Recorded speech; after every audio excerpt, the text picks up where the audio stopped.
We're going to have a presentation from mining and energy advisors. Please take your seats.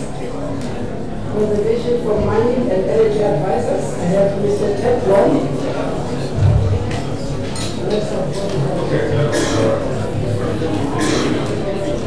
You can't have the Nersa people speaking, you know. The Nersa police, can they be quiet so that we can start, please?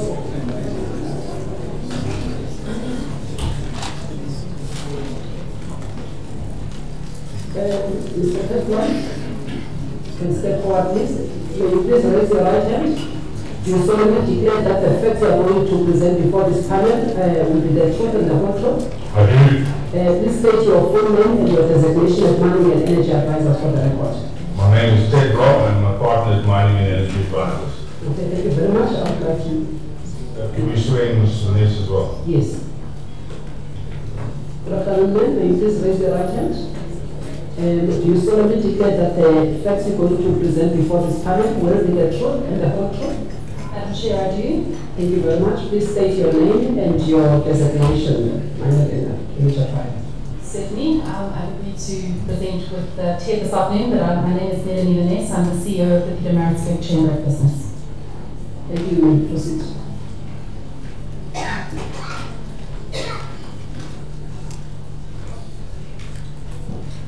Madam Chair, panel, ladies and gentlemen, good morning. I'm again quite amazed to hear the Eskom presentation, because if what they've said is gospel, we should be giving them a standing ovation. They've tried their best, they've put the country in a better place, they've increased the economic activity in this economy, and all the other things that they claim to have done. It's just a pity that none of it's really true. Just a lot of misstatements and mismatches. Madam Chair, I would have asked that when Eskom does present their next application, that they perhaps separate the revenue, the sales volumes from Eskom and IPPs, because I find it very difficult to understand the relationship of Eskom's cost when the IPPs are hidden in the sales. So I really would suggest it would make far more sense and clarity if that is separated. As far as the Eskom comparisons are concerned, it's very easy to compare yourselves now. And I mean, I'm shocked that you compare us with Africa. I didn't think I'd ever live to see that. Eskom used to be a world-class competitor. If the best you can do now is compare yourself with Africa, well, so be it. That's the reality, I suppose. But I'm shocked that when you do the comparisons in US dollars, you conveniently ride on the back of the depreciation of the rand. And I don't know how one should treat that. I mean, maybe it requires a little bit of thought. But to say that now we're under 10 cents US dollars per kilowatt hour is actually a misrepresentation of the 500% price increase we've had over the last 10 years. The fact that the rand devalued should really not come into the cost of Eskom and the fantastic price that they're offering us in terms of the tariffs. It's absolute hogwash. The other issue is, just on a point apples basis, Eskom should have significantly cheaper costs than anybody else in the world. Why? Because we've got mine-mouth operations. That was how Eskom was designed when I was around 30 odd years ago. That was cemented in the DNA of Eskom. The fact that we're now trucking around more than 20% of the coal, that's a symptom of a malaise that's in the organization and a poor decision making. So to say that Eskom must be compared to other players, and as long as we're in the ballpark, we're doing fantastically well, it's absolute nonsense. Our electricity price was supposed to be our competitive advantage. And this economy, with the minerals that we've been blessed in this part of the world, should be a first world player, not a last world player like we've now become. Madam Chair, I note that you've told Eskom, and today and previously, that the application is defective. I would like to add to that defectiveness the 50 billion rand hole that the other members of the panel have repeated this morning. I don't know how you put a budget together and have a 50 billion rand hole and you don't identify where that money is going to come from. I mean, do they think it's going to fall from heaven? The government can't pay that. And in fact, the 50 billion is actually worse. It's exacerbated by what the Eskom representative mentioned this morning as a 20 billion rand loss for the forthcoming financial year, plus another 20 billion in the first year of the MYPD, plus another 20 billion in the second year of the MYPD. So if you add those 20 billions up, it comes in my language to about 60 billion. So maybe you want to revise your request to government from 100 billion to another 200 or 300 billion, because you're already on path to I don't want to be rude, but to waste the 60 billion, there's a better word for it, but I'll be castigated if I use that word. You've already wasted 60 billion in your own forecast. So you'll need even more capitalization, or more loans, or more government injections. Madam Chair, I'd also like to mention, Eskom says it will take them 6 months or longer to reinitiate the short-term triple Ps and the medium-term triple Ps. But as the own chairman said, when it suits them, they can do fantastic coal deals in the middle of the night in less than 24 hours. But when it comes to prudent actions, it's going to take them 6 months to a year. I don't understand it. I know of certain SD triple Ps that are begging me. They say they want to start to Eskom, they're available. They've installed plant, they did it for the previous program, it's available. It's immediately available. And Eskom doesn't want to even give them the courtesy of a meeting. That surely cannot be right. Why do they come to me when their customers should be Eskom? I don't understand that. So Eskom, I think it's disgraceful that you're not carrying the interests of this country deep in your hearts. This morning I woke up, Madam Chair, and I woke up with a saying, there's none so blind as those who do not want to see. And we've now, over the last 10 sessions, over the last 20 days, highlighted various issues to Eskom, shortcomings in their plans, but they don't want to see them. They're still on a business as usual trajectory, and they're just ignoring the pleas of the country, the farmers, the miners, the industrialists. They just ignore it. So we're wasting our time with talking to Eskom. The only way they seem to be going to be listening is when Nersa cracks the whip, and I hope Nersa does it properly. To today's presentation, I'm glad to welcome Ms. Ness today, so you'll only have to listen to my boarding voice for the first half of the presentation. Hopefully the second half will be more interesting.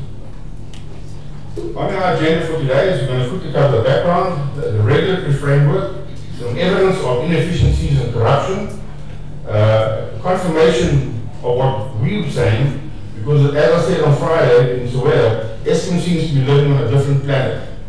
They don't seem to be able to relate to reality. And then lastly, the conclusion. Okay, Eskom's vision used to be that it's there from the time when Dr. Van der Bijl put the thing together to provide cheap electricity as the backbone and driver of the South African economy. That unfortunately was lost when the government stole Eskom shares in 2001 and turned it into a for-profit company.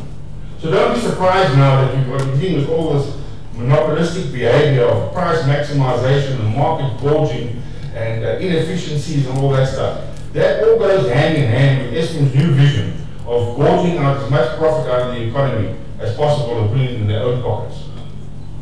So in that sense, Eskom has become self-serving. It's no longer a servant or an enabler of the South African economy. And I think that is a drastic difference that only now has come to the fore.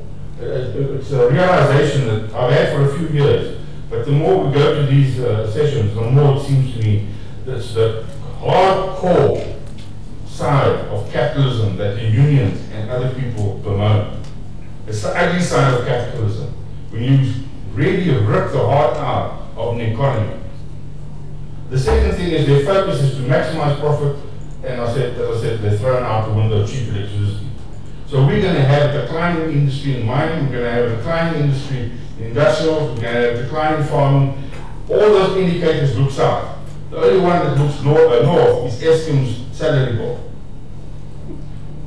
The result is we're heading for the most expensive ever tariffs in real terms in this part of the world. I think this is short-sighted, I think it's reckless, and I think it's non-prudent behavior. And it's really not what we would have expected from Eskom and the people that draw salaries from Eskom of millions of rands a year.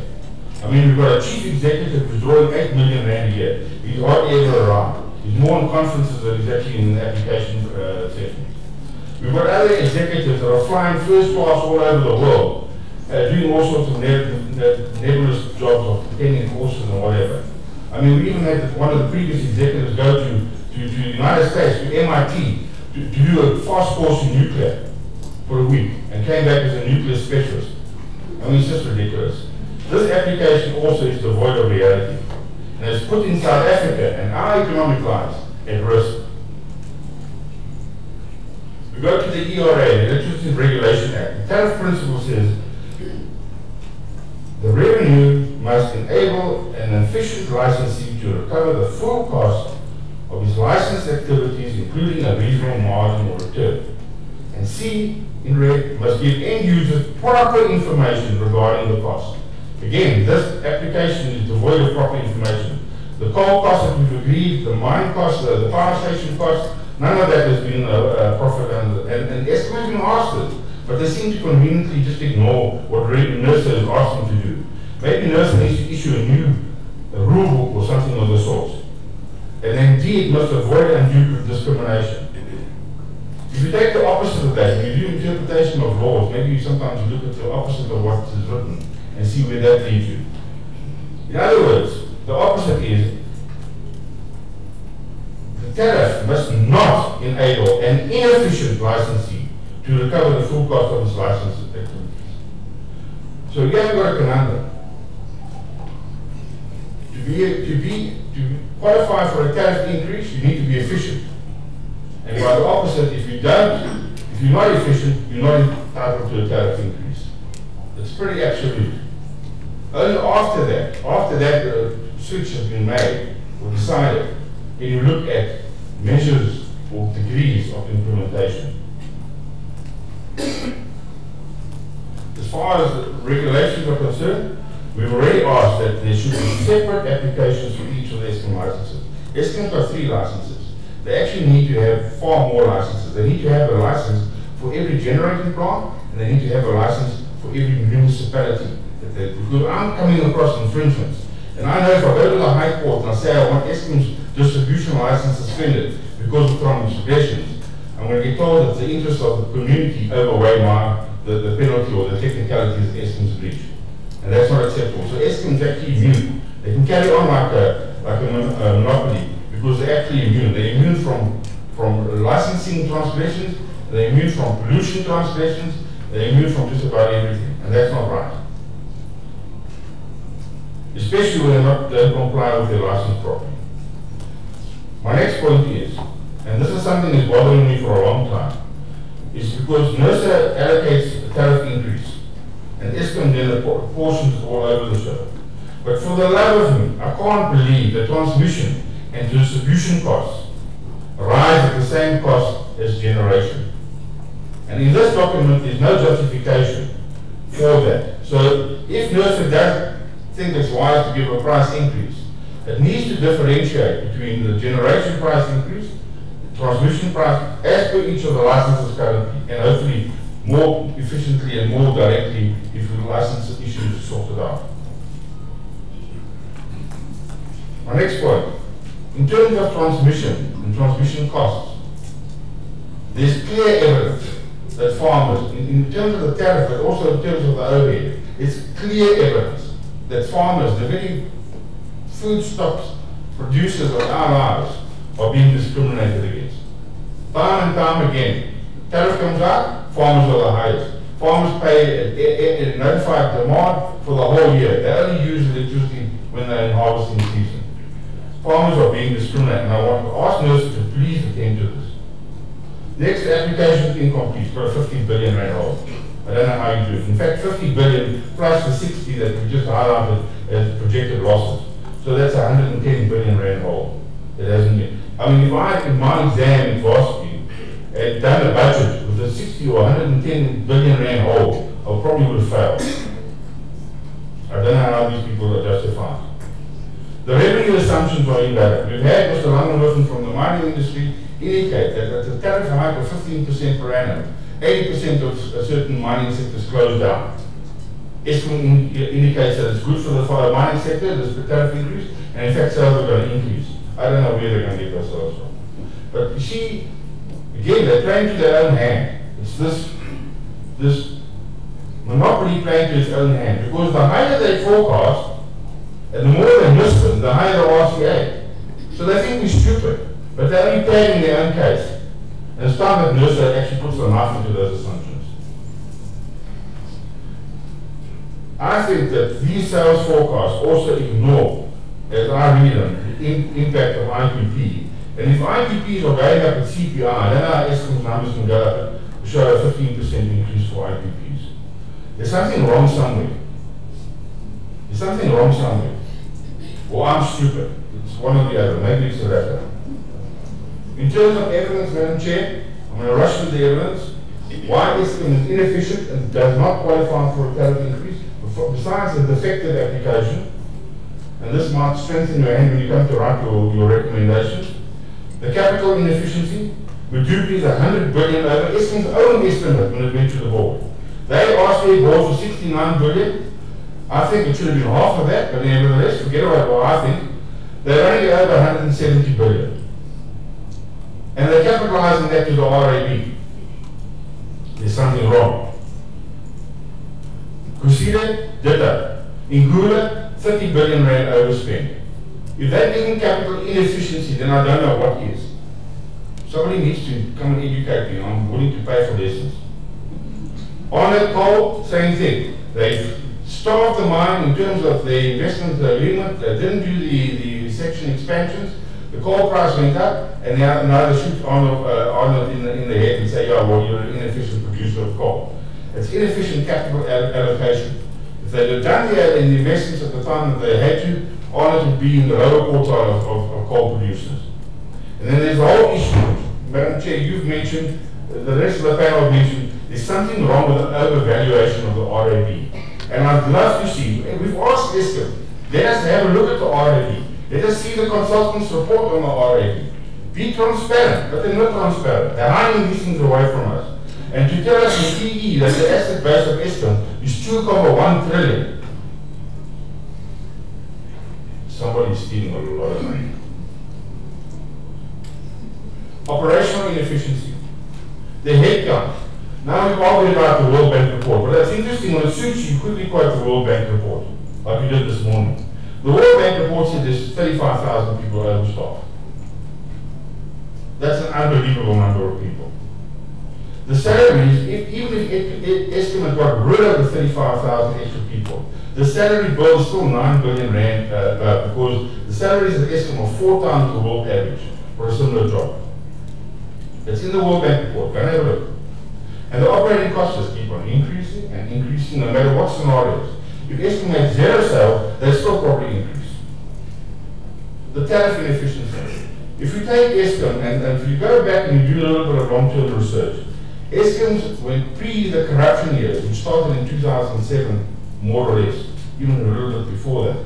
If you take the tariff and you look back 30 years, the tariff of Eskom has always been roughly escalating at about 30% of CPI. And it was designed to do that. It was designed to come in below inflation, to give South Africa a competitive advantage. Why? Because the treasury costs were fixed, the coupons were fixed, and the fixed asset costs were fixed. The only components that varied was a little bit of operating costs, which included staff costs in those days. So by design, Eskom was designed to be a cheap and low-cost producer in the world. We've lost that competitive advantage. It's gone into the pockets of the employees and to their selected providers. Now we're facing a tariff of around about R1.43 a kilowatt hour, as opposed to 40 cents a kilowatt hour.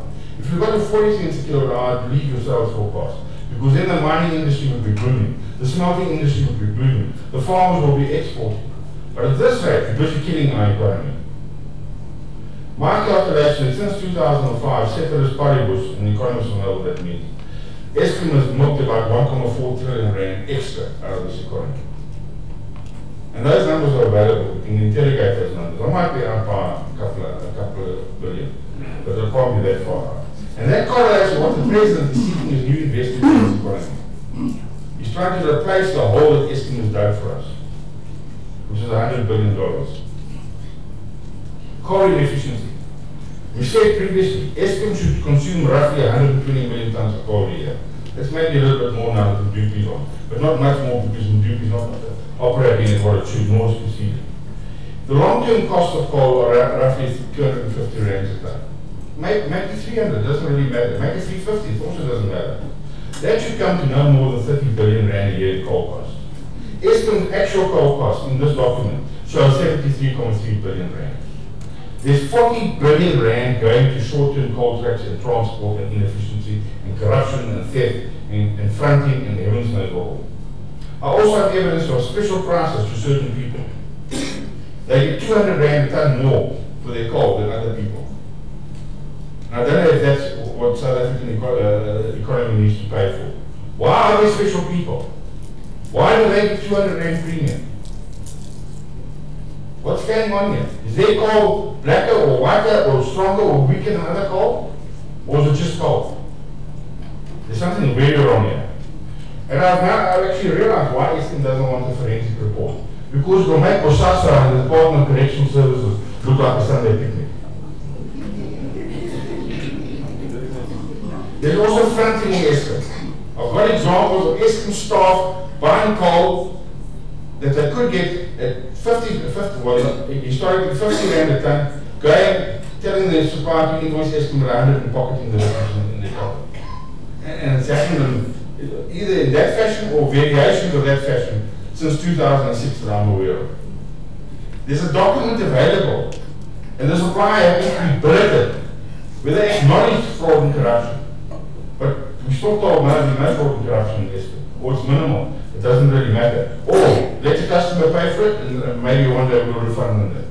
Madam Chair, if there's been corruption and Eskom is still sitting here, they survive, then that means that corruption money was inefficiently used in the first place. They didn't need it for the production of electricity, so it went out the back door, and they still survived. So that's why I'm saying that money needs to be refunded to the customer immediately. Because if they needed the money, they wouldn't have allowed it to be stolen. I look at revenue inefficiency. This is what I get when I try and submit my meter readings to Eskom. I've been getting this system not available signed for more than 3 months now. How do you expect people to pay you and to submit their readings if your systems don't work and it's more than 3 months? It's shocking. The other thing about revenue inefficiency, Madam Chair, you've been aware that since 2010, there's been more than 40 vending machines doing the rounds in this country. Those phantom vending machines are selling Eskom coupons. I'm not going to get into who's running and owning those vending machines. That's another matter for debate. But Eskom is not switching these vending machines off. Just do that. In fact, the vending machines get the new tariff increase. I don't know how that happened. Somebody's got to go to the computer and put in the new tariffs. But that same person can't switch off these phantom vending machines. That's costing Eskom more than 5 billion rand a year in lost revenue. And you and I have to pay for that.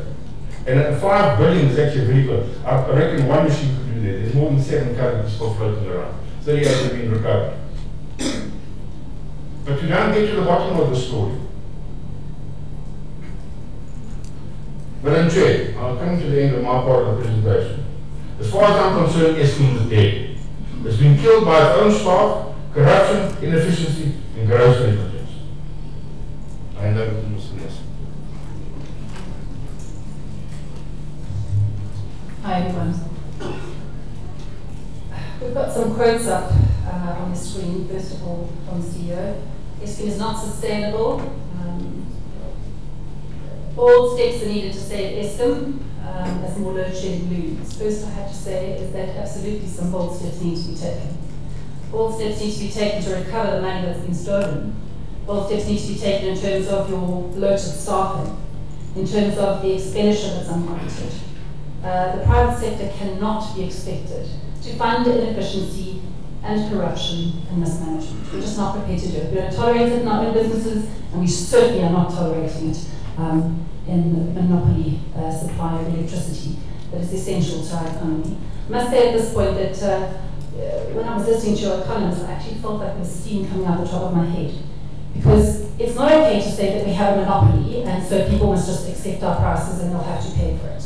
I'm at the coalface watching those small businesses close down because they cannot afford to pay your prices. You very cleverly avoided talking about manufacturing. Well, I actually did go and do a survey. My colleagues from the Johannesburg Chamber and from the East London Chamber also contributed. Just the chair to have a look at. It's just a snapshot. It hasn't been, we haven't been given very much time, but it will give you an idea. I have to say that the services sector, sure, services sector isn't actually complaining all that much, but energy is not a huge cost for them. Your customers, the most of them, sit in the manufacturing and mining and agriculture, the goods producing sectors. And South Africa has a major problem, a structural problem. We want to address poverty and inequality and unemployment. And in order to do that, it doesn't help our services sector to grow. It needs to be our goods producing sectors that grow. And the more you stick up the price of electricity, the more you erode those. So this is not good. It's not good for South Africa at all. The business says the way in which the company is operating now is not sustainable. We absolutely agree. Can we see a plan that actually puts it in a sustainable place?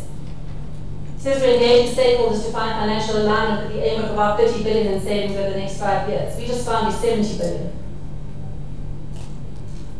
If we keep running Eskom the same way, we're in trouble. We are keeping to running Eskom the same way. CEO Pakamani Khalid says even if it is granted a 15% increase in the price of electricity for 3 years, Eskom would still have a 50 billion rand debt to fall to flow. Well, Ted's already said it. I don't know how anybody budgets with a 50 billion rand debt to fall to flow. So despite a recovery program, load shedding couldn't be ruled out for the remainder of 2018. This brought to mind the fact that the costs that the private sector have actually borne over the last 5 years are not limited to the huge tariff increases. Every time there's load shedding, my manufacturers lose highly sensitive equipment. They lose the production that are on their lines. They have to pay staff that sit and stare at the walls. They lose orders because they can't meet their obligations. The cost to the private sector has been absolutely massive. We will do our best, but South Africa needs to know it's a risk that is existing. That's not good enough. We need to ensure that we have a stable supply of electricity, and it's Eskom's job to ensure that we actually do have that. One of the things that one's got to bear in mind is that we're operating at very low levels of economic growth. It's not enough to have electricity supplied. It needs to be a stable and secure supply for economic growth to take place. Not only stable and secure supply, but it needs to be at the lowest effective cost. The risk remains high as Eskom faces severe coal supply shortages with 10 of its 15 coal-fired plants, incurring a high number of unplanned outages because of this years of inadequate maintenance. I'm going to ask you again, whose fault are the years of inadequate maintenance? Ours. Because I don't think so. Eskom has said it would spend as much as R1 billion on diesel to run open cycle gas turbines in the next 4 months in order to keep the lights on while it performs planned maintenance. Well, those costs, as far as I'm concerned, have not been prudently incurred. We've got incorrect coal quality that's now compounding our problems. This is overhaul. My mining colleagues are not playing the ball. Ted's already told you what the issue is. We talk about the lack of investment, which has caused supply issues for Eskom of late, and that it's in the grip of a financial and operational crisis. Self-acknowledged, we know it's there. The 419 billion in debt, we know it's there, none of which can be attributed to issues that come out of the private sector. Apart from cutting investment and cost-plus mines, other decisions taken in the past put Eskom in a difficult situation. The construction of power stations in Medupi and Kusile was done in a hurry and now present design challenges and not delivering the output that was envisioned. Let's have a look at that. They blamed Nersa for their sales volumes. Let's have a look at this. We've got Medupi operating at 59.2% by Eskom's own slides, and Kusile at 17%. We pay how much more than a normal plant of that size, and they're operating at these kinds of efficiencies. We can't supply, so we must run extra diesel generators in order to support that.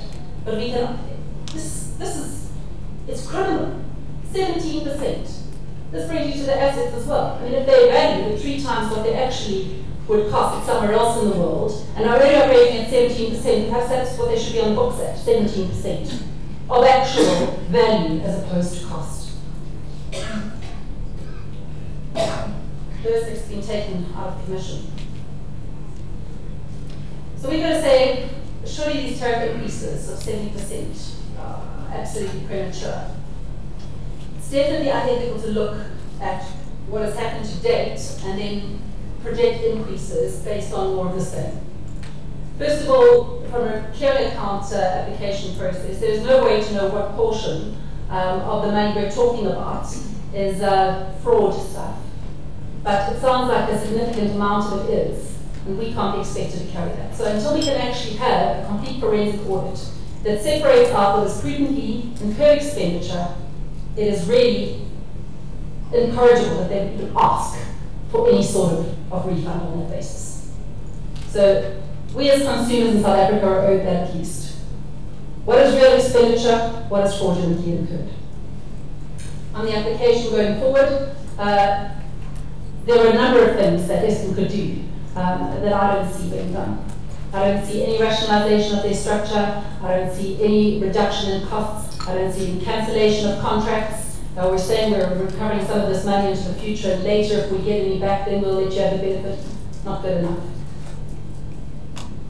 So I think we've shown that there's a disconnect between execs and management. The applications don't reflect what the board is saying, that there's a lack of transparency. There's been a lot of mention of slush funds, significantly huge slush funds, funding political ambitions. No stability and price certainty. Eskom damage is self-inflicted. I don't think there can be any question about that. Eskom is their own worst enemy in terms of their sales.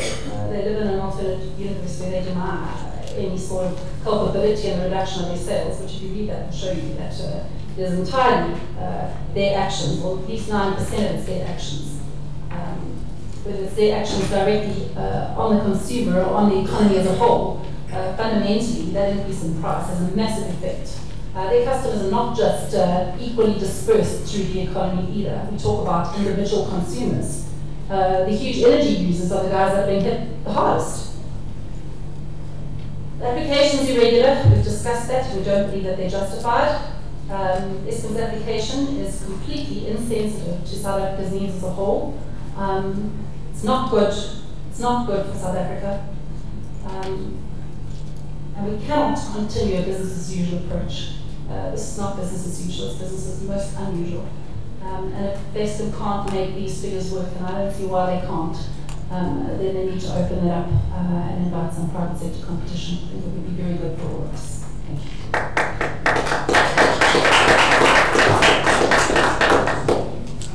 Thank you very much, Vanessa and Mr. Blom, for the presentations. Mr. Sandra, do you have any questions?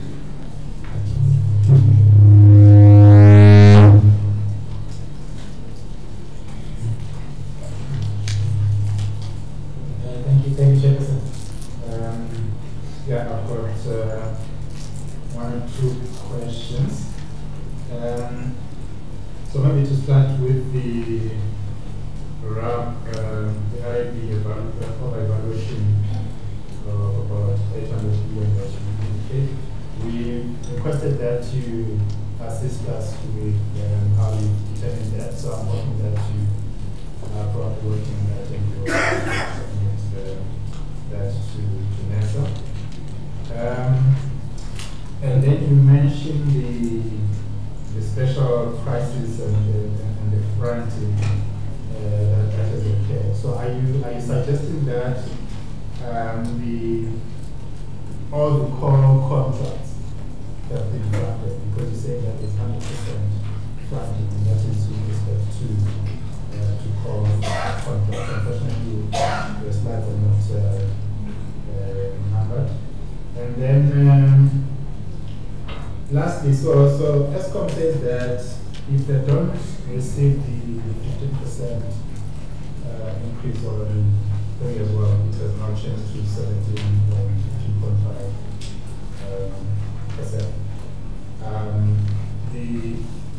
The company would be unsustainable, and that is a far much worse outcome than if they were to receive the tariff that they are requesting. So I just want to check with you, what is your view on that? Because they are saying it's far worse for the economy. It's going to be far worse for the members, the manufacturing sector, if they don't get this tariff. So I just want your thoughts on that. Thank you, Mr. Swan. Mr. Chris. Thank you, Chairperson, and thank you for the we've already asked you to provide us with information regarding the capex figures as well as others. May you please also provide us your proposal regarding the adjustment for the inefficiency, noting also your slide 21, where there are inefficiencies in terms of underperformance, in terms of really adjusting to that, because at the end of the day, if you've got a no matter what happens, the capital is there, then you must be paying more if you save less, or paying less if you're paying return. So please assist in that. And I'd just like also to get your comment around the fact that in the beginning it was 15% over 3 years, and now it is, after all this engagement, the really ESCOM coming back and saying more instead of 17.5 in the first year, then what we done. Just your comment. Thank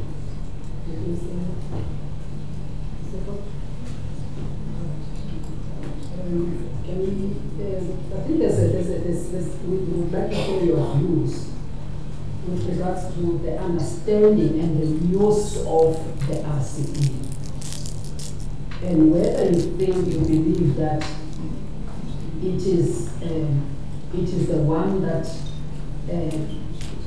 that induces these are sort of unrealistic assumptions and figures, and perhaps what is it in the RCA, or is it perhaps in the decision, or is just one of the entity feeling that it is entitled to the amounts that are in the decision, as opposed to those amounts being amounts that you are allowed because you are entrusted with the monies of consumers upfront before you provide the service, and that is based on your undertakings that you will provide the service with excellence and the performance such that you then deserve the compensation. So if you are not able to meet the targets of performance, why should you feel that you deserve the amounts that are there? Are those guaranteed amounts, or are those allowed amounts if you are able to achieve the targets in terms of excellence in providing the service? Thank you, Madam Chair and panel.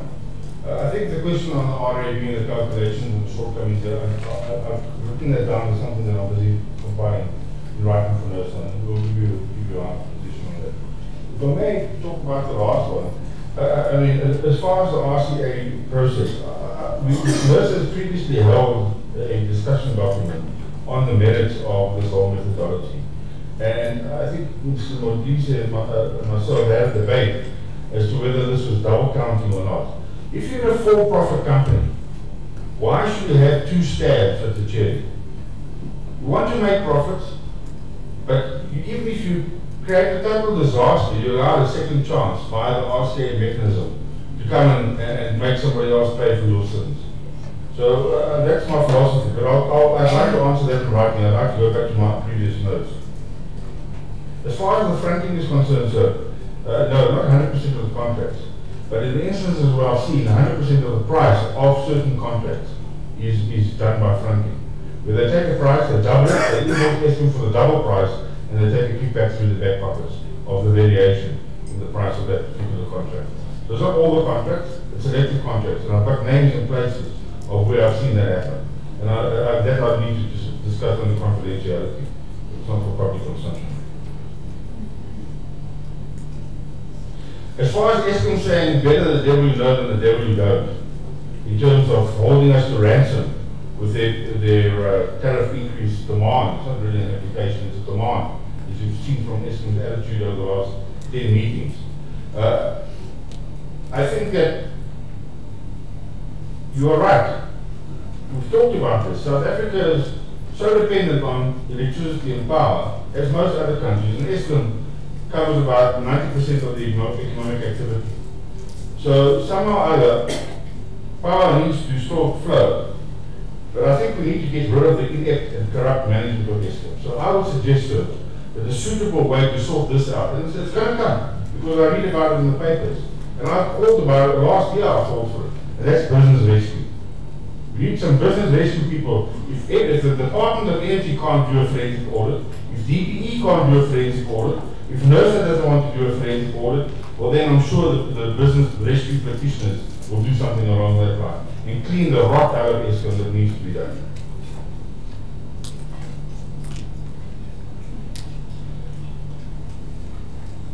As far as the difference in tariff now with the rework, we asked Eskom to do the work. I believe I was one of the requesters for the rework under the new scenarios. Well, what I can say is when I saw the higher demand, it's not application, this is demand, I was gobsmacked. I would have thought that Eskom would have, in their simulation, have done a little bit better than sub-8 child and just vary the revenue the volume. I would have thought that they would have revisited the other aspects of their cost structure and pro-rated them downwards accordingly. So just to show you how intransigent and how arrogant Eskom is, all they said is suck it. I'm glad I said suck it. It's just unbelievable and unforgivable that they come with such a putrid effort in looking at a scenario. I mean, that also comes through to the economic analysis. They don't seem to know how to do scenario analysis. Maybe somebody could teach them one day. But Chair, I think that's all. The rest of it, if there's anything outstanding, I'll answer in writing. I'd just like to say thank you very much for this panel and opportunity. And this is my 10th anniversary at Nersa, so it's a special day. Thank you. Yes, thank you. Just a couple of things to say. We were asked, what if we don't give Eskom the money that they've asked for, and it makes the economy come to a halt? Well, we've got to show that that isn't an option. But giving them the 15% year-on-year isn't an option either. I just want to say that those manufacturers that have borne the brunt of it, there are a number of them that have sort of 70 to 80% goods that are exported. In those markets, inflation, they're lucky they get a 1% inflation increase. So we're comparing it to 5 or 5.5% here. But in those markets, they're getting 1%. So growth here, I mean, we're looking at 1%. Where must these people find the extra money to fund all that you're expecting them to fund? It's irrational. I just lost a door manufacturer, 450 people, a couple of weeks ago. It's real. We're not making this stuff up. People are sitting on the absolute cusp of closing down many of them. And this will actually close them down. So we wouldn't have a what-if scenario, quite honestly, in 3 years' time. We need to find a way out of this. It's not an option. It's really, really not an option. And then there was some talk earlier about making the IRP an academic document. There are experts that have called it mad and ruinously expensive, a recipe for calamity. So I'm not really sure that that should be a document that we base our future energy needs on. In fact, if you look at what those new renewable deals are costing us, it's an absolute fortune, because you're going to have, as Eskom said earlier, backup generator all the time because it's so volatile and so unreliable. It's not sensible anyway. In South Australia, it made their energy the most expensive in the world at one point. So I don't even know how we can use that as a Bible for the direction in which we're going. It's crazy. Thank you. All right, thank you very much for your time and for your input, and thank you for the written input as well. Thank you. We're moving on to the next presenter, Business Unit of South Africa, WUSA. We have the name of Martin Kinsey.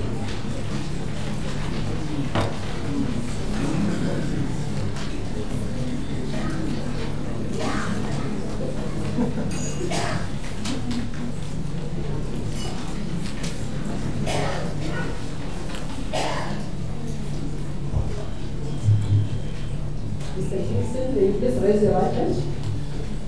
Do you solemnly declare that the facts you are going to present before this panel will be the truth of the whole truth?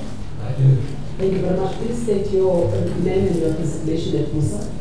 Martin Kingston, the Vice President at Business Unit South Africa. Thank you very much. We'll proceed with the presentation. Thank you, Madam Chair. I'll try and make it as quick as possible and it's available for distribution. I think everybody is familiar with Business Unity South Africa. It's the Apex Business Organization, and this presentation represents a combination of the work of consolidation of views of many of our members. I am going to highlight, Madam Chair, a few points because I think some of these points have been made already. I don't need to reiterate them.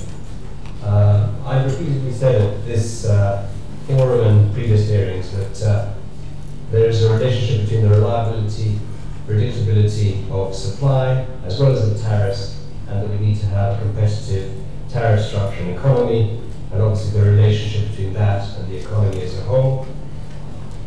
Our view is that if the current application is approved, and I mean the current updated application, as well as the previous one, it would constrain investment in South Africa, contribute to a stagnant economic growth, contribute to significant job losses, and exacerbate the debt spiral. Our view is that the electricity price must be justifiable, both in terms of the methodology as well as being affordable. We continue to be concerned that the MYPD process is flawed. Furthermore, we think that it is highly problematic that consumers are given insufficient opportunity to interrogate the sort of changes that were introduced at the last minute. It's also worth observing that the process is extremely time-consuming. I believe that Eskom's management and board have extremely limited bandwidth, and they really shouldn't be spending their time, as much of the time as they have to, unfortunately, on this. And secondly, I want to highlight the fact that the return on the RAB is used as the balancing number in this application and renders the tariff setting open to manipulation. Eskom has a dual mandate. One is to supply reliable and affordable electricity, and the other is a developmental mandate. As I've said at previous hearings, we need to distinguish between the costs that are borne by the consumer and the costs that are borne by the shareholder or by the taxpayer. The developmental mandate costs, in our opinion, need to be borne by the taxpayer, not by the consumer. In addition, we need to ensure that the predictability of the tariff is improved by ensuring there is clear clarity and consistency on key inputs into the tariff formula. Unfortunately, if we look back at history, and Madam Chair, I would encourage you and your colleagues to do so. Eskom has consistently failed to motivate its assumption used in the price application. And if you read back as to what transpired as opposed to what was tabled, you'll find that there's major discrepancy. These assumptions have failed consistently to materialize. And we need to ensure that the assumptions are realistic. I think we all recognize and acknowledge that the credibility of Eskom has been fundamentally undermined and called into question over the past several years, despite heroic efforts, I would have to say, in the last year or so to try and overcome that. This process lies at the very heart of ensuring that their proposition to the consumer and indeed to the taxpayer is indeed credible. We would take this opportunity to commend the steps that have been taken to restore investor confidence, to deal with governance concerns, both in terms of the board, the management, the suspensions that are underway, and providing clarity and honesty on Eskom's financial circumstances. To be in that position is highly invidious. Nevertheless, the application assumptions must withstand scrutiny. They must be realistic and be adequately motivated. I'm not going to dwell on this page. Again, we've dealt with many of the issues and it's a reproduction of their application. But in our presentation, what we are going to focus on is the return on the RAB, depreciation, operating expenses, primary energy costs, and IPPs as key drivers of this application.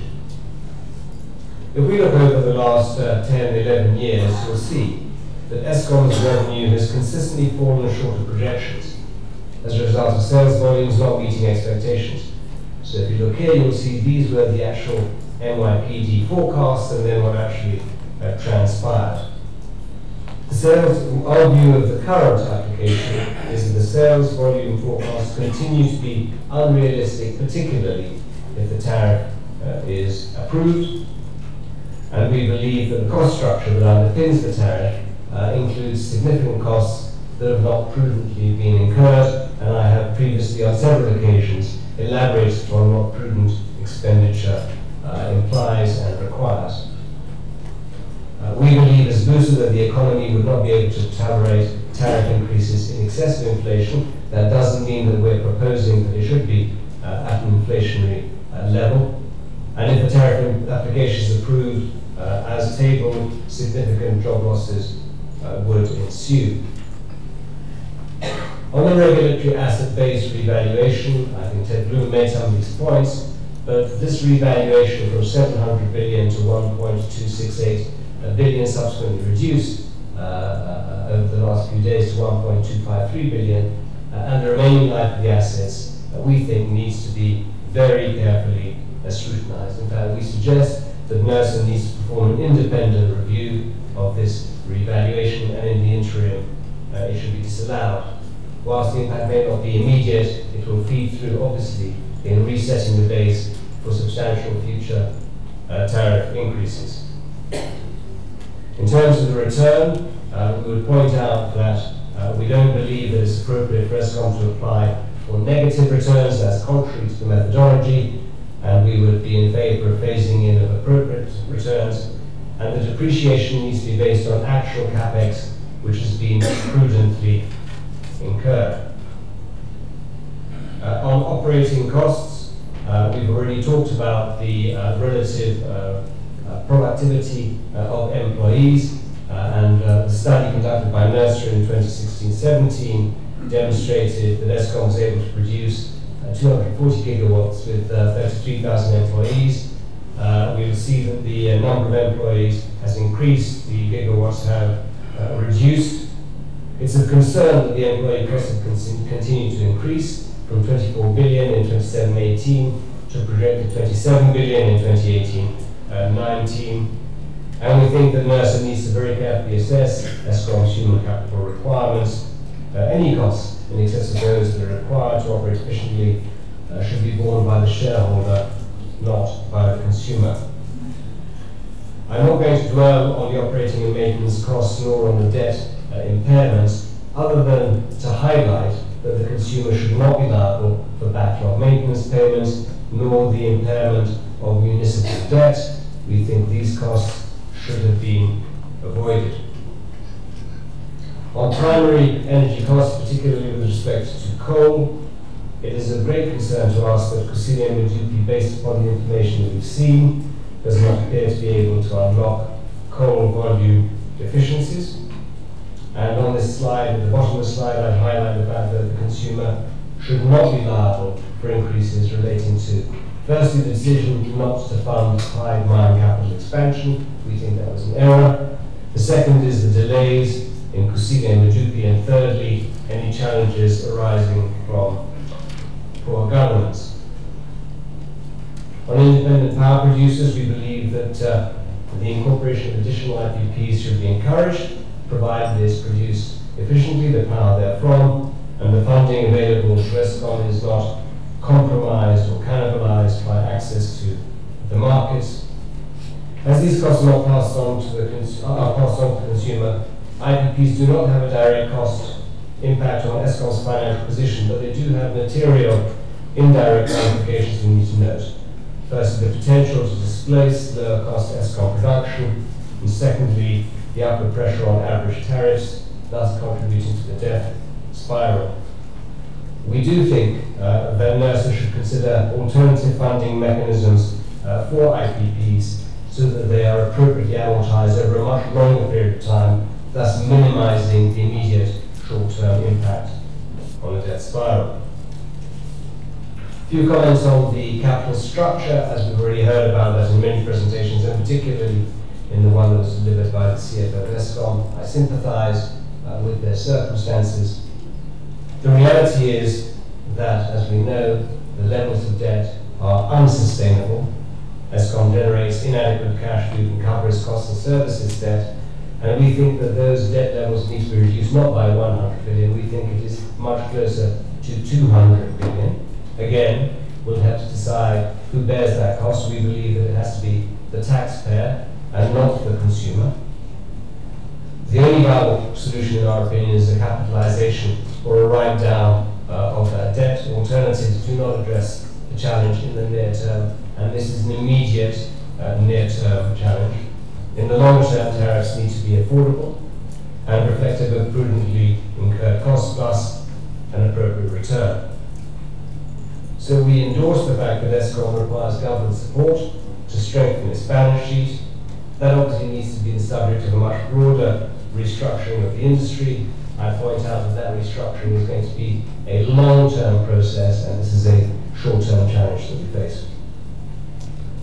In terms of the tariff, the higher tariff in the revised plan is the result of lower anticipated sales volumes. We know particularly from a non-paying international customer, but also there's no adjustment to anticipated recoverable costs.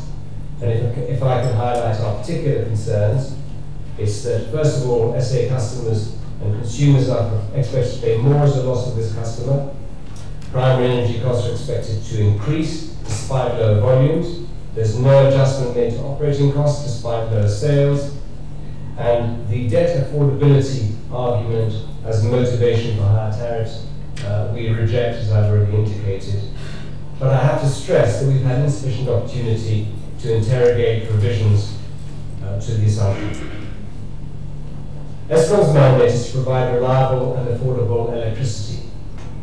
We actually believe, as Lusa, that the energy supply industry needs to be comprehensively restructured to enable Eskom to fulfill this mandate. The role of IPPs in small-scale embedded generation projects would need to be looked at in that context. And therefore, Eskom's operating model will need to be holistically and comprehensively reconfigured. I think we all can acknowledge that the operating model that we're seeing today is not fit for purpose, but this cannot be done in isolation of a restructuring of the whole industry. And again, I would warn that that is a long-term proposition, and we have to deal with these immediate short-term considerations and challenges. We believe that the principles of the tariff methodology that are being used are fundamentally sound. However, we are concerned that consumers are given insufficient opportunity to look at fundamental last-minute changes. The principles are not applied consistently. The 5-year MYPD 3 application was followed by a 1-year application in 2018-19. This is a 3-year application instead of a 5-year application. We've consistently requested that we have long-term projections, long-term applications where the methodology is consistently applied and can be properly verified and scrutinized. The definition of prudently incurred expenditure remains ambiguous, particularly in respect to the developmental mandate. We need to, in our opinion, ring-fence developmental costs from the normal cost of operation. And many of the assumptions have historically been proven to be inaccurate, as has been demonstrated. We actually think that consideration should be given to suspending the MYPD methodology in approving inflation-linked tariff increases until the restructuring of the electricity supply industry is complete. That is the end of our presentation, Madam Chair. Thank you very much, Mr. Kirsten, for the presentation. I'm trying to check if my colleagues have questions. Thanks, James.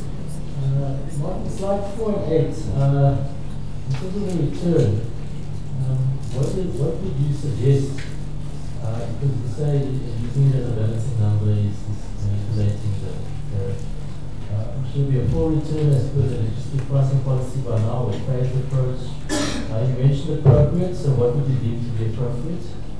And then I'd just like the view from Bruce on the ESCOM statement that there isn't a discernible correlation between the declining sales or the variation in sales and the tariff increases.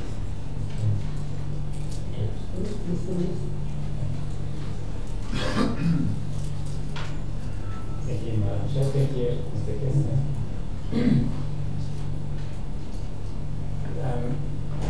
We have Booster done their own independent calculations on some of the statements that you make in your presentation. I give an example. Go to slide 4.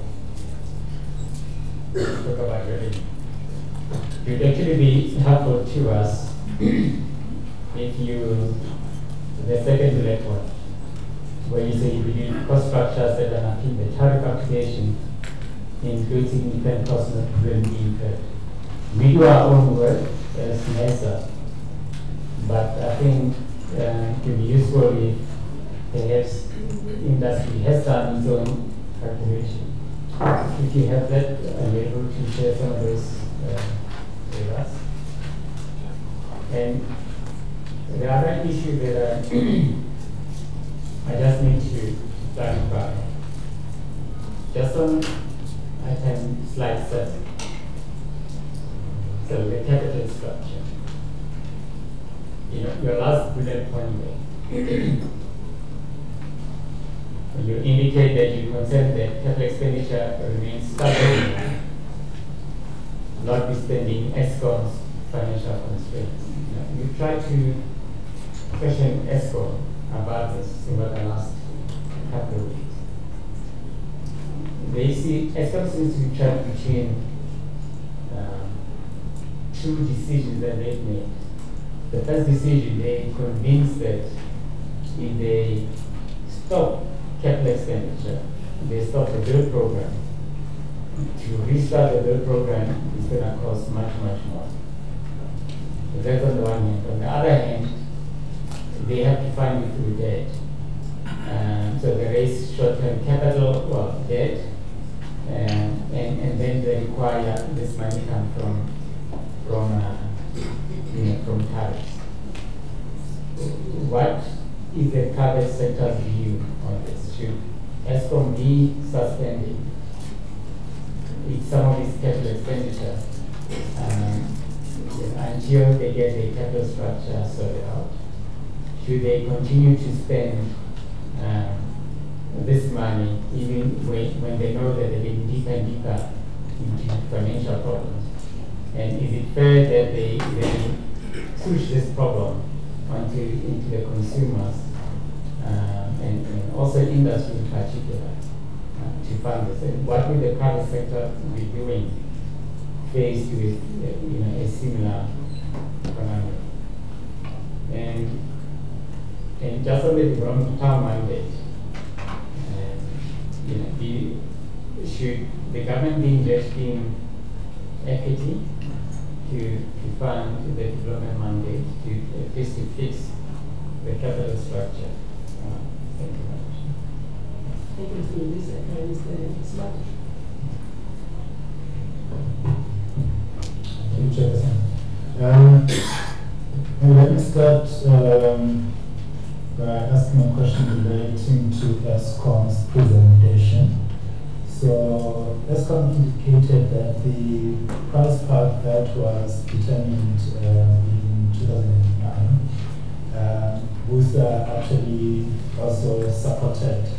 I think it was the lower bound price path. So what I wanted to find out is whether you still believe that we should be on that particular price path, or what is your current position with respect to that?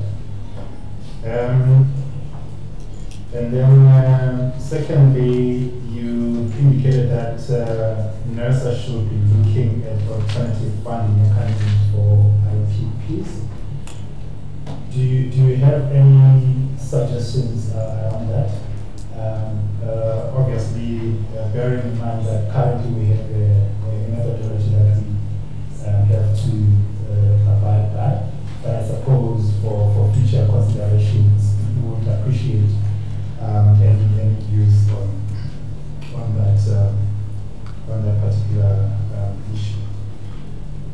And then in your introductory as well as your closing slides, you sort of like have, or rather you're concerned with the definition of prudently incurred costs, and you mentioned that ESCOM has got a developmental mandate.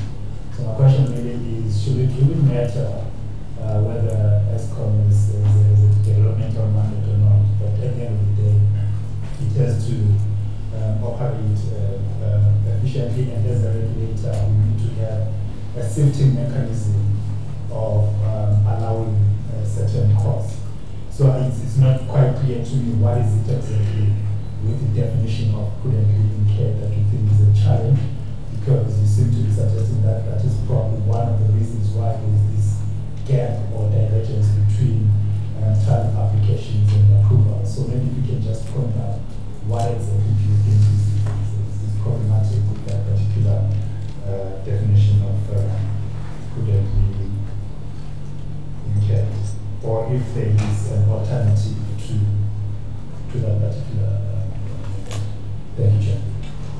Mr. Swan, thank you, Chairperson. Thank you for the presentation. Noting what my colleagues have already asked, I'll just like to just go into one thing, particularly your closing statement, the consideration should be given to a suspension of the regulation, implementation of the policy and keep the structure in place.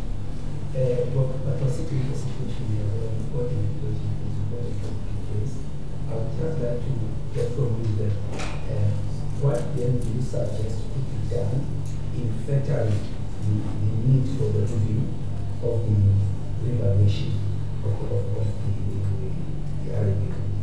And then, so what would you then offer as an alternative with the MYPD resolution as it stands, or what approach then can be done in terms of expediting work? That is just a question for us. Thank you very much. Two quick questions from my side with regards to the RAB. Would WUSA be in a position to assist with the efficiency and performance standard in the RAB that has been presented by ESCOM as part of this application? Those are the two standards that did not come out from ESCOM's application. And that will also be based on the old as well as the new plans, just to see how realistic and what performance can we expect given the duration of the MYPD4. If WUSA could assist us based also on the current and what would be realistic in terms of taking those into consideration. And then the last one, it relates to your last proposal quickly. I just want to check whether WUSA would oppose to a 1-year approval of the application, given certain uncertainties in this 3-year period that has been requested. If, for instance, there are still issues that ESCOM has not come back to Nersa on regarding the quantum of the costs concerning the fraud and corruption that ESCOM still needs to determine and provide to the regulator, whether those will be taken into account in the RCA or the regulator would like to do adjustments in the future MYPD applications. So it's just one of those, but also the fact that there are no concrete plans and time horizon to fix the major failures in the new plans, to take them to the appropriate levels of the energy availability factor, so that those are known upfront and also the performance of those. So would WUSA be opposed to a 1 year, or do you think that it will be a reasonable determination if one were to only at 1 year, given some of these uncertainties? Thank you. Thank you, Chair. All right, so with respect to those areas where there's detailed information to be provided, for example, on the RAB was one such, but some of the other arithmetical and mechanical issues will provide them directly to Nersa. I think that's the quickest and easiest way to deal with those questions now. And with respect to the question about working with you on looking at the efficiency and performance standards, we do the same. So can I suggest that we do that independently of this process? Secondly, forgive me if I don't go through all of the issues at the time available. With respect to the distinction between prudently incurred costs and the developmental mandate, there is a distinction clearly. The point that we're making is that to the extent that ESCOM has a developmental mandate, we need to interrogate whether and the extent to which the associated costs, assuming that those costs are prudently incurred, should be for the account of the consumer as opposed to for the account of the taxpayer. Our position is they should be for the account of the taxpayer. The second is that there has been a consistent demonstration of costs that have not been prudently incurred, that have not been verified and substantiated, and they must be ruled out as a matter of course. Those are also, unfortunately, a cost for the taxpayer. As I've said in previous both RCA and MYPD presentations, there are only two paymasters here. One is the consumer, that has to be justified and legitimized. The other is the taxpayer. That's justified and legitimized through a different process. We're going to have it in a few months' time. That is called the election process for whoever is going to be governing the country. But we need to make a clear distinction between the two. With respect to a 1 year process or a 1 year process followed by the RCA, the point that I made earlier, and I think other presenters have made it as well, is that our members require long-term predictability in terms of the price path. They need to be satisfied that there is both predictability and availability of power, and that as a result, we as a country and they as individual businesses can perform in a competitive manner. Clearly, if we look at the history of the last, I would say, 3 applications, MYPD 3 and 4 in particular, it's been very difficult for companies that have long-term capital commitments to consider to make investments predicated upon high levels of uncertainty. Even to the extent that as a country we wish to achieve the growth levels that we believe we are capable of both achieving and sustaining, the only way we're going to do that is by attracting very significant amounts of direct investment, both domestic and foreign direct investment. It's not going to happen if a major input, a huge variable, is volatile in terms of its price path. So I'm not comfortable that we have a 1 year process followed by RCAs thereafter. I think that just exacerbates the very problem that we're confronting. It does, however, Madam Chair, lead to a legal question, which is that it is our view and our contention, as I indicated previously, that the energy industry and the electricity supply industry needs to be reconfigured and restructured. And ESCOM needs to be restructured, but in the context of that broader restructuring of the industry. It's clearly not appropriate to have a methodology that is not fit for purpose going forwards in the context of a restructured either ESCOM or energy or electricity supply industry. And there are some variables that you need to consider in that process, including, for example, the high levels of unsustainable debt. That needs to be addressed. It's not going to be addressed through the tariff. It's going to have to be addressed through other means. I believe the same thing applies, for example, to the revaluation of the regulatory asset base. You need to have an independent, objective assessment as to what an appropriate cost should be to these assets, and then what a suitable return should be applied to those assets. I don't think we've got the available data. I don't just mean Musa. I don't think the available data is currently on offer to us to be able to consider that. So my view is that there needs to be a fundamental restructuring restructuring, not just of Eskom, but a restructuring of its balance sheet. And the only party that can do that, by the way, is the state. There's no other source of capital, whether it is injected or the debt is assumed. It actually is one of the same thing.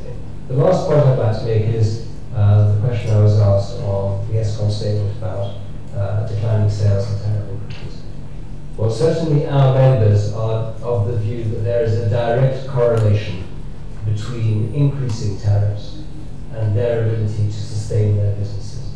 And it's not, by the way, just the mining industry. It's many other energy-intensive and other consumers of power. And we need to recognize that to the extent that we don't stem this increase and we render it competitive, then we will see increasing businesses go to the wall. We will not achieve our growth potential as a country, and unfortunately we will not stem the increases in unemployment. We will just cater to further increases in unemployment, and obviously that is an area of particular concern to BUSA. As I said, I will, Madam Chair, provide you with all the other detailed information after this session. All right, thank you very much, Mr. Kingston, for your contributions, and we're looking forward to additional information. Thank you very much.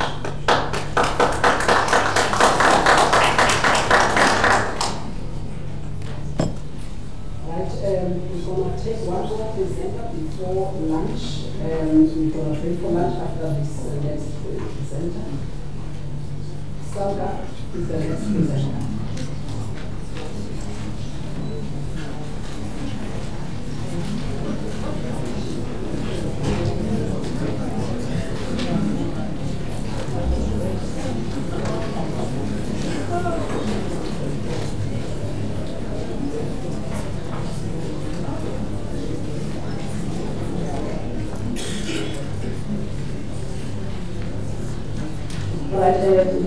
Please raise your right hand. You solemnly declare that the facts you are going to present before this panel will be the truth and the whole truth. So yes, because. Thank you. Please state your name and your designation at SARA. My name is Gauteng, and I'm the head of energy and electricity at SARA. Thank you very much. I think you need to adjust the mic there for it to be comfortable during the presentation. All right, you may start then. Thank you very much, Chairperson. And I know I'm actually between you and lunch, so I'm trying to move very quickly. Obviously, by now you are aware of our position. It's out there in the media, and we've been presenting it in the public hearings as SARA. So there's those slides in the presentation that I'm not going to go through, or I'm going to just sweep very quickly on them. But you know, before I start the presentation, Chairperson, you will know that in the past 3 years we've been together. SALC has been here presenting on these public hearings, and most of the times when we do these presentations, or when we look at the Eskom application, we analyze it with the eye, or we put ourselves in the shoes of a regulator and ask ourselves, what would a regulator do, or what would a regulator ask for, or what clarity would the regulator want from this application. I think in this application we would have seen that our presentations are pretty much very generic, and that's because in our consultation exercise with Eskom, our position became more about the questions we were asking to Eskom than anything that we, or any fact that we're actually presenting forward as our position as SARA. So what I'm trying to say is our position became more of questions in our consultations than getting responses that give us a concrete position. But you do have those questions, Chairperson and the members, and hopefully those questions will assist you in the decision-making process. So what I'm going to present today, it's just those realities, not to sound like big babies as municipalities, but just to present those realities that local government go through based on some of the questions or the follow-up questions that you also asked us to respond to as SARA as well. So the introduction is more talking about the transition that we're all going through, and I think since the morning even Eskom itself has talked about the transition, we are going through a transition, and I think in the next few coming years, if we're going to be here and talk about MYPD in the same situation and the same structured industry, we're not really going to crack it. So what we need to do now, I think from now on, we've seen now it's not working. With municipalities, all they have to do is actually just put a markup on the price from ESCOM and sell electricity, and that is not working. And with ESCOM, the same. ESCOM is still very much relying on the sales increase, sales forecast, which is actually diminishing. So I think we really need to change the way we're doing things in terms of us being customer-centric as well. I don't really think, I know that the ESCOM application talks to customer-centric or being customer-centric, but I think between us, ESCOM and municipalities, I wouldn't say we are really there as being customer-centric, because customers obviously are not happy with how we are doing our business. Customers are moving out of our business, and we keep saying we are customer-centric. So it means we are out of touch with reality. I think that's the case, and I'm not just talking about ESCOM, I'm talking about municipalities as well. So I'm not going to go through the slides about what applications we are talking about today, because we all know that. Obviously, there's recent decisions around the RCAs, which are obviously waiting for us, even before we talk about this 15%, around 4%, which is already approved for ESCOM to implement in the next 3 years, not even considering the 15% that ESCOM is asking for. In terms of the RCA, I'm not going to spend too much time on the RCA chapter 7. I think what I'm going to say is we understand that ESCOM's business is a fixed cost intensive business. And what we need to do also, or need to look at as the regulator, because even those fixed costs could be overstated. And we find ourselves in a situation where a customer has to pay for an RCA that really isn't, the true reflection of what is happening. So I think my plea or my submission to the regulators to really check at these costs from ESCOM, even the prudence of those costs themselves. I mean, if I was, an individual and I'm given $1 million to spend because I'm expecting the sales of $1 million, I mean, I cannot just go and blow $1 million and then not realize the cost of $1 million and then say it's because this is a fixed cost business. I mean, that's not the real reasons you could just put forward as why you ask more from a customer.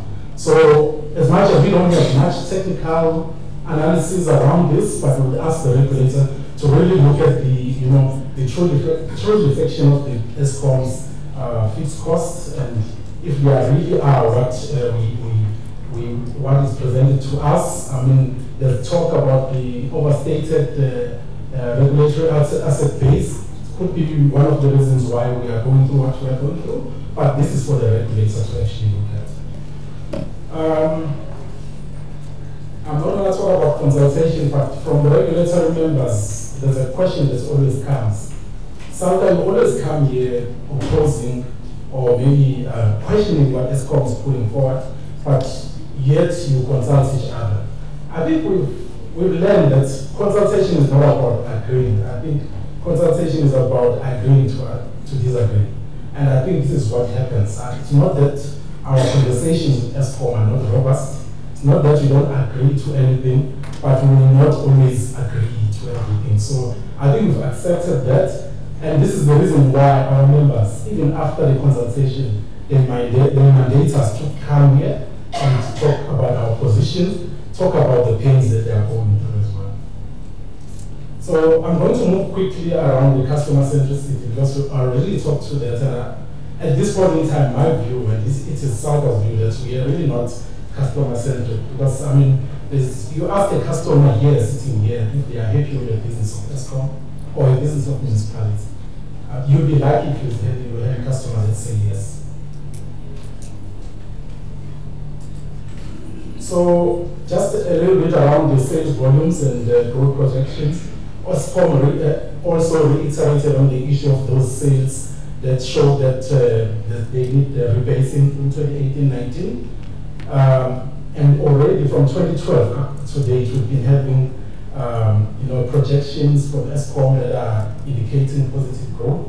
Not sure where does that come from, because I'm going to show a couple of slides that show the realities that are happening out there around the coast, around the sales. Also, municipalities, it's a reality, Jefferson. The municipalities are experiencing a negative growth. And also, I have talked about the structural issues and systemic issues in the industry. Some municipalities are failing by design. They are 40% of ESCOM a customer. If we think that we're going to go with the model that we're going to, when the design itself of municipalities is not really, working for municipalities, we're going to have the debts growing still. We're going to have Salga coming here proposing ESCOM tariffs still. So we really need to look at or to revisit the way we do things in the industry. I think this is our message. And we've done that through the summits also, where we had a conversation with the whole industry to talk about what kind of industry do we see in the future. I think we've made those conversations, and we are taking this forward to the government and other stakeholders. And happy to say that one of the outcomes of the declarations of our summit was that the president of the country must appoint an energy reform panel to look at the energy industry as a whole. And I think there is that first decision that has been made on the ESCOM side. But as SADA, we were really saying that in the broader scheme of things, not just looking at ESCOM, but maybe it's the first step to the suggestion around having an energy reform panel that will look at the industry in its own entirety. I think this slide is just emphasizing around how important the sales are in the municipalities and how eroded they are in the metros, especially. We are 40% of ESCOM's customer plus minus, but the metros makes about 70% of that 40%. So if we have those sales eroding also in that 70%, not long from now we might have a metro that is also in the list of municipalities that always come. So these slides are just showing, unfortunately it's up to 2015, but obviously you will make an assumption which might be correct or not mine, which is correct, that from this it's going worse. We've been having sales that are declining, and these slides are actually showing that. And even the IRP, there was a talk of IRP earlier, and we made submissions of the IRP. We really asked the government, really, where do you get the growth that you are, or the demand that you are seeing in your Plexus system that is actually going to give us generation that we really don't want, and more prices that we have to pay as a customer as well. Because this is the reality, there's a decline, but your Plexus is still saying there's going to be a demand. And we will really ask, government, where did you get this demand? There's something that we not getting. This is just a reality also around the customer categories of ESCOM, looking at metros, looking at industries, ESCOM mining and other.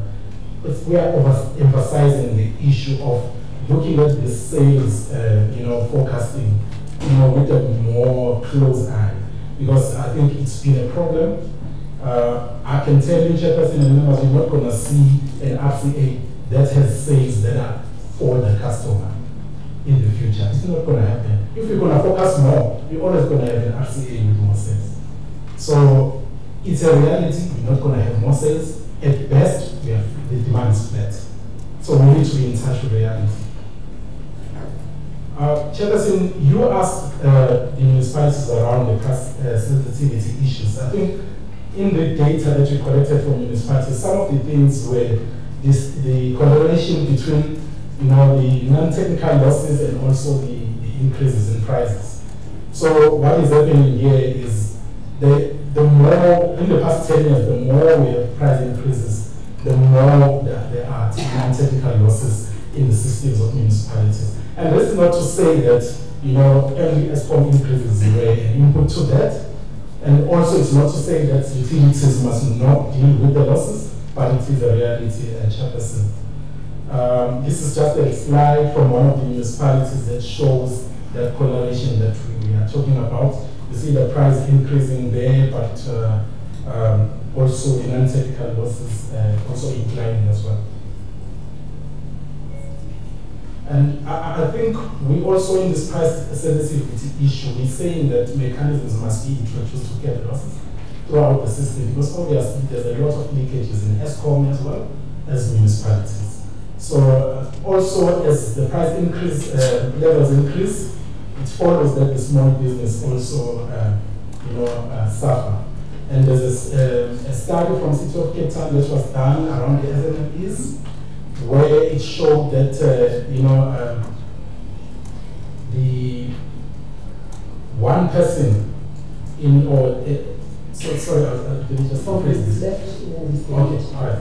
Okay, I think I'm just going to move from this. I was just overemphasizing on the issue of SMEs also suffering because of the price increases, and thereby also affecting the unemployment levels in the communities. The price increases over 3 years as well.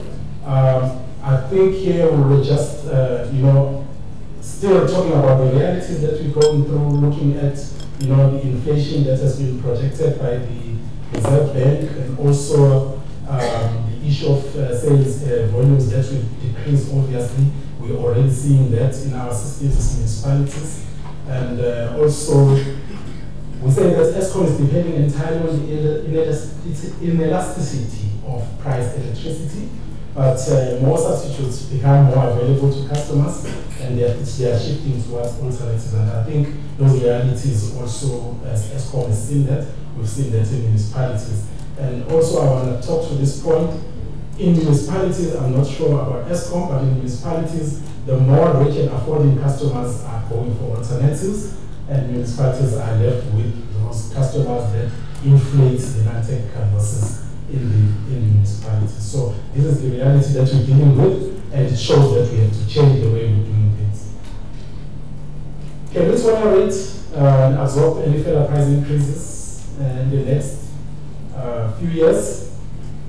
It's not a question of tolerance. This is a regulated industry. Obviously, Nersa must make that decision. But and maybe it's the pain that we need to go through, but I don't know if we're going to make it through that pain, because obviously there is a certain response that we're getting from the customer as we are actually inflating these price increases. So that would be my take, Chairperson.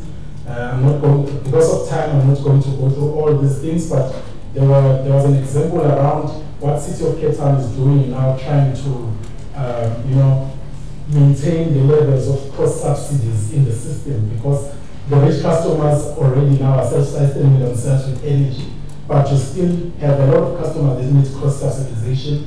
Municipality like City of Cape Town now put a flat rate on customers that have a house more than $1 million of 150 to actually try and maintain the cross subsidization level. But that also is unsustainable, and it's because of what is happening in the whole system from ESCOM throughout to the municipality, where municipalities must put those markups on the price of electricity.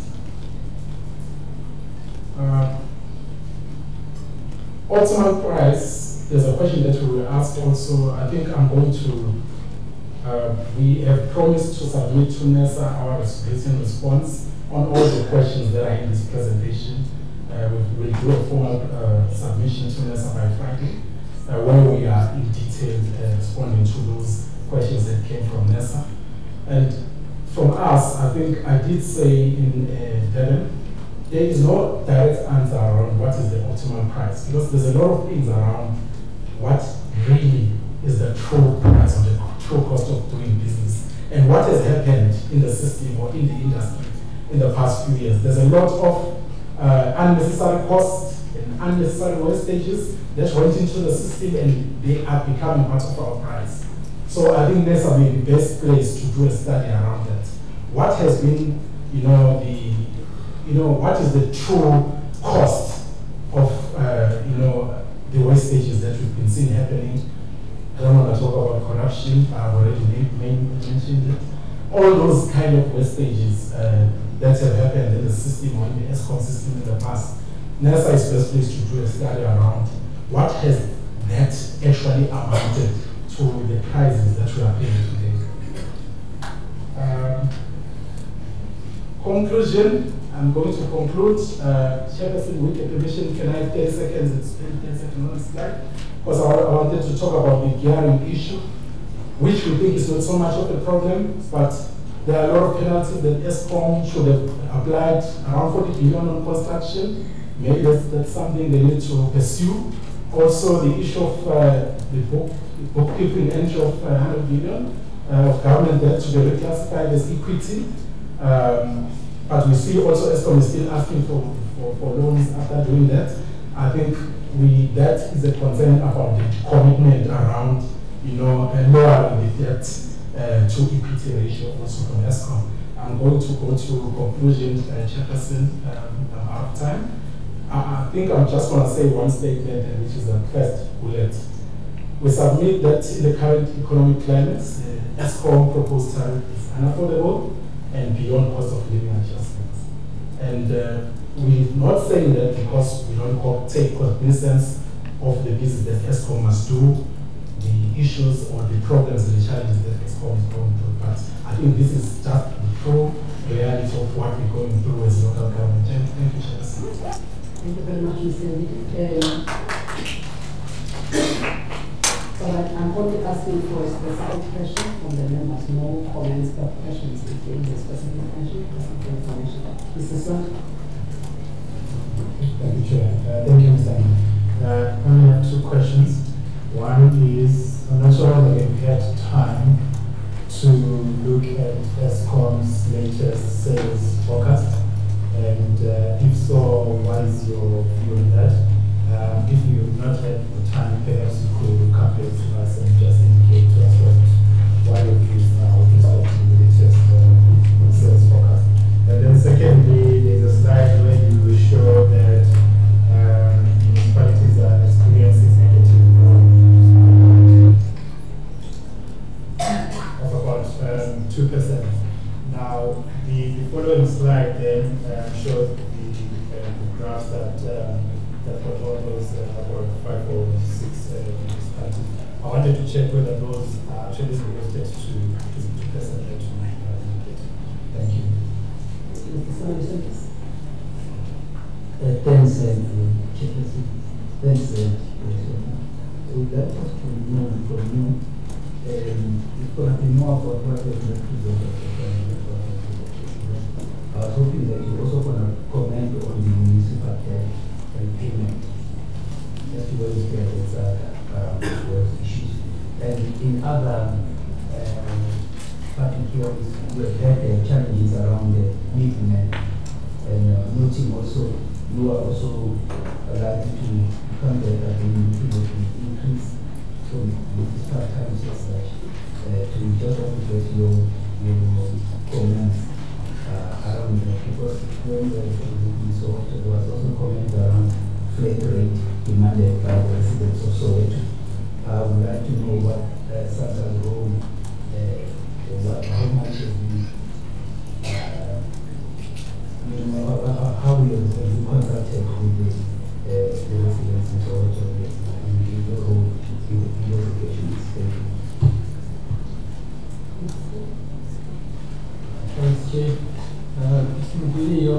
Well, for me, I just have to make a comment to that. The presentation is extremely frustrating that you presented, because you give us a lot of graphs and information that goes up to 2015, but there's some really good information there. If you had given us information that was more current, it would have been much more useful to us. I'm going to ask you again, and I'll ask you in German, is that what are your solutions? What do you propose? What are the things we can do that can help us? And what about the efficiency and the prudency within the municipal operations? Is there anything that can be done there? Because it will also help with these increases in prices. I'm asking you, when you do a written submission, go through your presentation. You make statements in your presentation like, it goes without saying that non-technical losses will be expected to skyrocket, accompanied by more payment defaults. But you need to give us the information that backs it up. What is the quantum? what is the intensity thereof, and there's a lot of statements like this. I'm not going to go through them in your slide, but please go through them and try to give us the information that backs that up, because it helps us to be able to interrelate it to that. Thanks. Thank you, Madam Chair. Thank you, Mr. Ngidi. I know we asked you questions that other venues where you presented.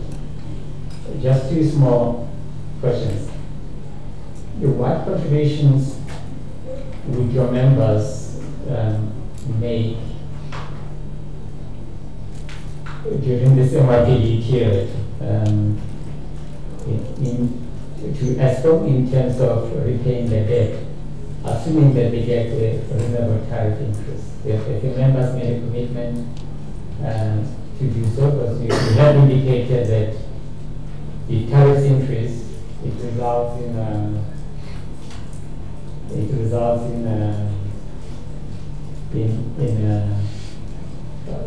increased technical losses and effectively reduced demand. And secondly, the slide where you're saying municipalities are experiencing 2%, negative growth, and you are about 40% of ESCOM's volume. Why is it that ESCOM is just ignoring what you're saying, and they're still coming up with increased volumes from your members? Thank you very much. I see the members are not asking the question that is asked by the member of the audience. The other question that is being asked here is, when are the municipalities going to pay the debt that is owed to ESCOM, the money that is owed to ESCOM? If you could respond to this question, maybe in the next 7 days, I would appreciate that if you could interact with some municipalities. So we want to ask the question from the members of the public, especially this one. Could you then, there's a report here that you quoted regarding the losses encountered or suffered by some of the municipalities, and this would assist us also in terms of analyzing, maybe for the past 3 years, analyzing the levels of consumption of the bulk sales, the actual sales or bulk sales by the municipalities for the past 3 years. And also, if you could assist us then in terms of providing that report that was done by I think it's the Fiscal Commission, the FFC. But this one, it looks like the information is up to 2015-16, but you quoted another one from 2016. So if you could assist us with that report, number one. Number two, if you could assist based on that report and research and study to analyze then the actual bulk sales and consumption levels of the municipalities, just to demonstrate the losses that you are referring to, so that we can see that indeed the consumption levels at a municipality level is coming down, and what are the reasons for that? Could it also be that the price is going up and customers are taking less? We want you to assist us with that. Then with regards to this specific application, if you could tell us then how is the outlook, what is the outlook of the municipal consumption, given the additional increases that are proposed in this application? Can you please give us that information? Because for us it's quite important if you look at the total sales, bulk sales of the municipalities buying from ESCOM, so that we can see the significant impact of that price to the demand of air from ESCOM. Thank you. Thank you, Chairperson. I think most of the questions or the comments, they require more information from our side. And I think I'll just summarize and say we will provide the information. There is, let me just see in these questions if they are okay. I think all of them, so that it's lunchtime, and also Mr. Foley's questions as well. It seems you are not answering Mr. Foley's questions, so you must also add it. We're only giving you 7 days. We've been giving you more time now. Please take it. Please come back. It's no after lunch. We're going to take lunch for 30 minutes. When we come back, let me just check who's here. May I check if we have Meridian Economics? Do we have Dr. Javier Stein? Do we have Dr. Javier Stein here? We don't have. I just want to check who we have after lunch. So we don't have Meridian Economics. May I check if one who comes from the Office of the Executive Mayor of Johannesburg, whether we can then take another presenter? No, it's not city power. We've got a different one. City powers are only in the other program. We're not going to change people that are in the program for tomorrow and today. So we're just checking the executive mayor. That's what we have. So we only have a person who's going to represent the executive mayor. City powers tomorrow's program. So we don't have. If the executive mayor hasn't arrived, we will then take APRI SA, followed by NMD Business Chamber after lunch. Thank you.